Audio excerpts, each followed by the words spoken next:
Kapag ganito ang ulam ay sigurado kahit totoong walang matitira dahil grabe naman sobrang sarap pala nitong adobo sa asin. Ngayon ko lang to na-try lutuin. Kapag ito nga ang ulam nyo ay Diyos ko dagdagan nyo yung bawang sa suka dahil grabe naman the best partner talaga itong dalawang ito. Sa unang subo mo nga ay mapapasabi ka ng Lord patawad mukhang marami makakain ko ngayon. Kakain na lang po ako ng maraming bawang. Ang ginamit ko nga palang part ng baboy dito ay yung liempo tapos nilagay ko lang siya sa kawali. Nilagyan ko ng maraming bawang, dahon ng laurel at saka ng asin. Pagkatapos ay naglagay na rin ako dyan ng durog na paminta at syempre yung buong paminta. Pagkatapos ay naglagay na rin ako dito ng 2 basong tubig. Pagkatapos ay tatakpan natin ito at hayaan lang natin siyang kumulo. At kapag kumulo na ito ay haluin lang natin ito ng kaunti at pagkatapos ay hihinaan natin yung apoy dahil pakukulaan pa natin ito ng medyo mas matagal pa. So low fire lang tayo dito sa pagpapalambot nitong pork. At kapag medyo nag-reduce na yung sabaw ay maglalagay naman na tayo dito ng suka. Pagkatapos ay tatakpan lang uli natin yan at pagpapatuloy lang natin yung pagpapakulo hanggang sa mawala na talaga yung sabaw. At kapag naiga na yan, ay maglalabas na yan ng sariling mantika. So hindi nyo na kailangan ditong maglagay pa ng mantika. So ipiprito natin ito sa sarili niyang mantika.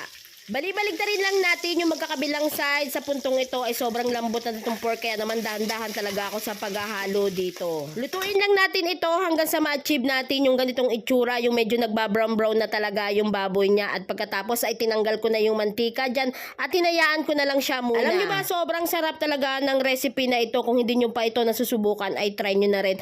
Ito nga habang nag-e-edit ako, natatakam na naman ako. Parang nalalasahan ko yung pagsawsaw ko ng pork dun sa ating suka na maraming bawang. Ay nako, the best partner. Pero syempre, eat moderately. Ayan, titikman na natin yung ating adobo sa asin. Ako po.